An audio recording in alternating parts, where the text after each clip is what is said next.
आज मैं आपसे 2 ऐसे नाश्ते शेयर करूँगी जिसे आप चाहे तो बच्चों को लंच बॉक्स में भी दे सकते हैं, और अगर आपको लंच बनाने की बिल्कुल भी इच्छा नहीं हो रही है तो आप ये नाश्ते ट्राई करें। सच में सबका इतना अच्छे से पेट भर जाता है कि आपको लंच बनाने का मतलब कि दोपहर का खाना बनाने की बिल्कुल ज़रूरत नहीं पड़ती है। बहुत ही झटपट से बन जाती है, घर के ही सामानों से बनती है और ज़्यादा तामझाम हमें बिल्कुल नहीं करना पड़ता। तो सबसे पहले मैंने ताज़ा ही काली मिर्च का पाउडर बना लिया है, तकरीबन 20-25 काली मिर्चें थी। साथ ही में मैंने 1 कटोरी भर के लिया है बेसन, आधी कटोरी मैंने गेहूं का आटा लिया है। इस गेहूं के आटे को मैंने मैदा वाली छलनी से छान लिया था ताकि इसका चोकर ऊपर रह जाए। अब 1 कटोरी पानी डाल के पहले हम बेसन और आटे को घोल देंगे और उसके बाद आधी कटोरी पानी और डालेंगे और इस तरह से घोल के एक पतली थिकनेस का हमें ये इस तरह का घोल बनाना है। ये देखिए, ज़्यादा गाढ़ा नहीं बनाना है, ज़्यादा पतला भी नहीं बनाना है, मीडियम थिकनेस का बनाना है। और उसके बाद में हमें इसमें ताज़ा काली मिर्च का पाउडर डालना है। जितना आप तीखा पसंद करते हैं उस हिसाब से डाल दीजिएगा। साथ ही में स्वाद अनुसार नमक डाल देंगे और खटाई के लिए आधा नींबू निचोड़ देंगे। मतलब कि जिससे दाल चावल खाते हैं ना हम, उस चम्मच से अगर लेते हैं तो 1 चम्मच भर के हमें नींबू का रस लेना है।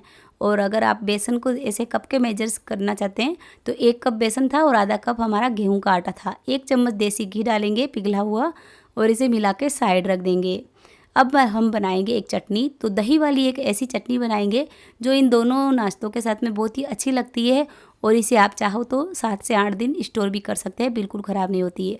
हरा धनिया पत्ती लिए, 3-4 हरी मिर्चें है, काला नमक है, कच्चा जीरा है, साथ ही में हम दही डाल देंगे।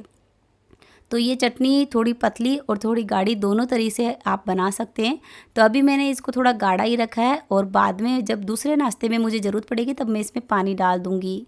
तो अभी देखिए, मैंने यहाँ पे कुछ सब्जियाँ ले ली है। बच्चों को सब्ज़ी खिलाने का बहुत ही अच्छा बहाना है दोस्तों। अगर आपके बच्चे सब्जियाँ नहीं खाते हैं तो आप भी इस तरह से जो जो वेजिटेबल्स है आपके पास उन्हें लंबा लंबा पीसेस में काट लीजिए। उसके बाद कढ़ाई में बहुत ही थोड़ा सा तेल डालना है। साथ ही में 1 चम्मच के जितना हमें डालना है अदरक बारीक कटा हुआ और 1 चम्मच हमें लहसुन लेना है। इन्हें कच्चापन निकलने तक भुनना है। उसके बाद बहुत ही थोड़ा सा मतलब कि प्याज का बहुत ही छोटा पीस मैंने भुना है कच्चापन निकलने तक। उसके बाद सारी सब्जियां एक साथ डाल दी है। शिमला मिर्च है, प्याज है, टमाटर है, खीरा है और साथ ही में पत्ता गोभी है। तो पत्ता गोभी ये 250 ग्राम है और मैंने थोड़ा सा मोटा सा काटा है। ज़्यादा बारीक होती तो इसमें काफ़ी ज़्यादा पानी छूट जाता, इसलिए मैंने थोड़ा सा मोटा काटा है पत्ता गोभी को। यहाँ पे देखिए, सब्जियों को हमें इस तरह से तेज़ आग पे टॉस करना है। आप चाहे तो चम्मच से भी मिला सकते हैं। उसी टाइम पे हमें इसके अंदर नमक डालना है, काली मिर्च का पाउडर डालना है, नींबू का रस डालना है और गैस का जो फ्लेम है वो तेज़ रखना है। थोड़ा सा मैं कश्मीरी लाल मिर्च डालूंगी ताकि इसका थोड़ा सा कलर चेंज हो जाए, बच्चों को ऐसा ना लगे कि हमें कच्ची पत्ता गोभी दे दिखाने के लिए। देखिए, यहाँ पे मैंने इसे तेज़ आग पे मिलाया है और मिलाते हुए 2 से 3 मिनट हुए थे। अच्छे से थोड़ी सी मतलब क्रंची रहने तक पक गई थी और मैंने गैस को ऑफ कर दिया है। इसे खुला रखना है, ढकना नहीं है, नहीं तो सब्जियों से पानी निकल जाएगा।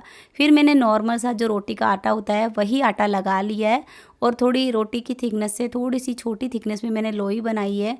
और अब हम इसे एकदम पतला सा बेलेंगे, मतलब कि पापड़ के जैसा या फिर पापड़ से हल्का सा थोड़ा सा मोटी थिकनेस में बेल सकते हैं।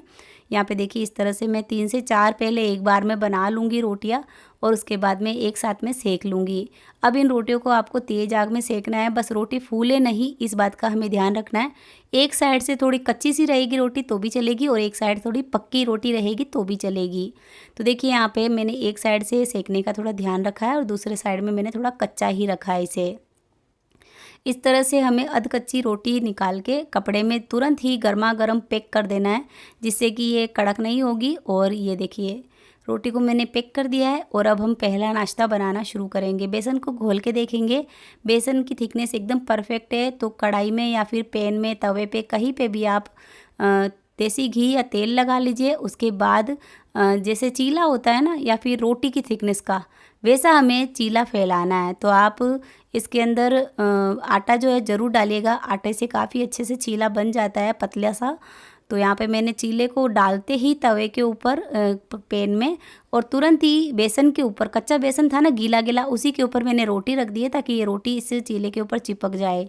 अब देखिए ये नीचे से थोड़ा सा सिकने लगा है, तब ये इस तरह से हिलने लग जाएगा, कढ़ाई को या पैन को छोड़ देगा। तो आप इसी टाइम पे कीजिएगा, नहीं तो अगर घोल पतला हो तो फिर टूट सकता है, तो इस बात का ध्यान रखिएगा। पहले आप एक चीला सिंपली बना के देखिएगा, फिर रोटी रखिएगा, नहीं तो रोटी ख़राब हो जाती है कभी कभी। अब देखिए दोनों साइड से मैंने इसे अच्छे से सेक लिया है और बेसन का जो चीला है वो भी सीख गया और रोटी की जो कच्ची साइड थी वो भी सीख गई है। अब इन्हें हम इस तरह से निकालते जाएंगे। घर में जितने भी लोग हैं उस हिसाब से आप बनाते जाए और इन्हें सर्व करते जाए। आप चाहे तो इसे लंच बॉक्स में बच्चों को भी दे सकते हैं। यहाँ पे मैंने एक और फैला दिया है चीला और धीमी आंच पे फैलाया है। तुरंत ही मैंने यहाँ पे इसके ऊपर गीली साइड में, मतलब कि जहाँ से कच्चा था वो साइड ऊपर की तरफ रखते हुए रोटी रखी है और सेक लिया है। अब इसके ऊपर सबसे पहले चाट मसाला बनाएंगे और क्योंकि यहाँ पे मैं इसके नीचे मतलब कि जो पेपर है वो बिछाना भूल गई थी, तो वो बिछा दिया मैंने। और उसके बाद ये वेजिटेबल्स देखिए कितना सारा अगर बच्चों को देते हैं हम तो काफ़ी हेल्दी हो जाता है और काफ़ी टेस्टी हो जाता है। ज़्यादा ऑयल वगैरह खाने का वो टेंशन भी नहीं रहता है।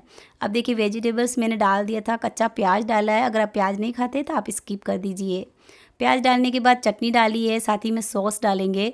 तो यहाँ पे ये जो टेस्ट है ये बहुत ही अच्छा आता है इसका। ये इसको वैसे अगर आप मार्केट में खाने जाते हैं तो इसको वेज काठी रोल कहते हैं दोस्तों। अगर आप घर पे बनाते हैं तो काफ़ी सस्ता पड़ जाता है, पर अगर आप मार्केट के ऑनलाइन ऑर्डर करते हैं तो 2 वेज काठी रोल मंगाते हैं ना आप, उतने पैसे में आप 5 से 6 घर पे बना सकते हैं, भरपेट खा सकते हैं।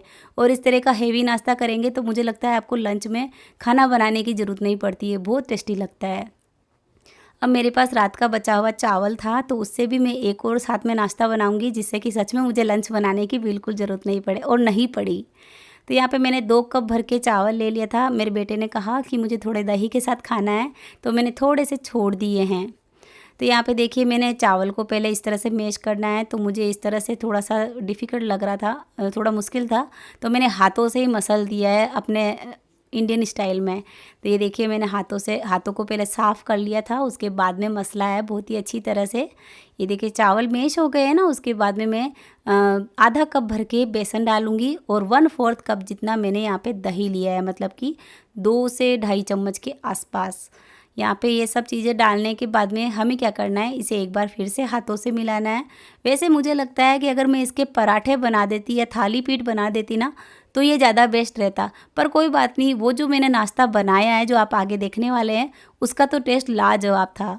तो यहाँ पे देखिए मैंने सभी चीज़ों को मिला दिया था और अब मैं क्योंकि इसका दूसरा नाश्ता बनाने वाली हूँ तो मैं इसमें सूजी डालूँगी आधा कप भर के। और अगर आप सिर्फ थाली पीठ या पराठे बनाते हैं तो बस थोड़ा सा बेसन डाल के आप गेहूं का आटा भी डाल सकते हैं। पानी डालने के बाद में मैंने इसे इस तरह से घोल लिया है और उसके बाद में हम इसका नाश्ता बनाएंगे। तो फुलाने के लिए मैं इसमें मीठा सोडा पाउडर डालूंगी, 1/4 चम्मच के जितना, स्वाद के अनुसार नमक डाल दूंगी। साथ ही में जितनी भी सब्जियां आप बच्चों को या घर वालों को या फिर आप स्वयं खाना चाहते हैं, जो भी खाना पीना चाहते हैं वो सब्जियां सारी डाल दीजिए। आप पालक भी डाल सकते हैं। मुझे सबसे ज़्यादा अच्छा इसमें दोनों नाश्तों में यही लगा कि आप ढेर सारी सब्जियाँ खिला सकते हैं। अब एक तड़का बनाएंगे, बेसिक सा तड़का है। तेल के अंदर राई जीरा हींग तड़का के उसके अंदर हम हरी मिर्च और अदरक को कच्चापन निकलने तक भुनेंगे। फिर थोड़े से कड़ी पत्ते डाल दूंगी जिससे कि और टेस्ट बेहतर हो जाएगा।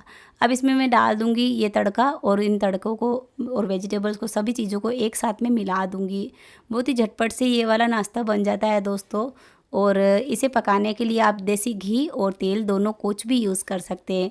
कम से कम तेल में 2 नाश्ते मैंने ऐसे आपसे शेयर किए हैं जो शायद आपके घर में अगर आप बनाते हैं तो आपको बहुत पसंद आएगा। इस थोड़े से तेल के अंदर मैंने थोड़ी सी राई को चटकाया है। राई का जब दाना मुंह में फूटता है तो बहुत मज़ा आता है। आप भी इस तरह से राई को थोड़ा सा चटका लीजिएगा पैन में।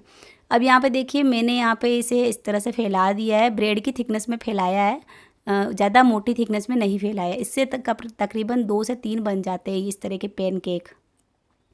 चटपटे से हैं और टेस्टी से हैं, काफ़ी हेल्दी भी हैं।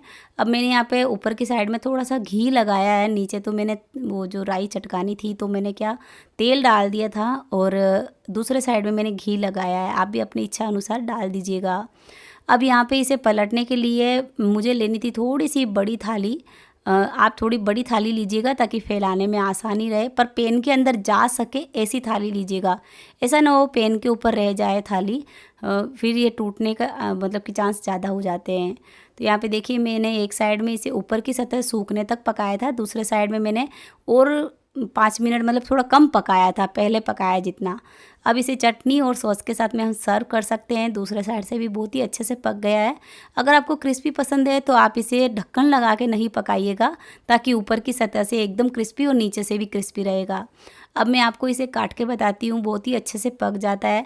साथ ही हमारे जो चावल है वो भी काम में आ जाते हैं। वैसे हम चावल को फ्राई करके तो खाते ही हैं, पर अगर आप इस तरह से चावल को इस्तेमाल कर लेते हैं तो सच में वाहवाही मिलती है परिवार वालों से। आप ये दोनों नाश्ते ट्राई कीजिएगा, बच्चों को भी दीजिएगा। बच्चों को पसंद आए और आपको पसंद आए तो प्लीज़ वीडियो को लाइक और चैनल को सब्सक्राइब ज़रूर कीजिए। तब तक के लिए बाय बाय दोस्तों।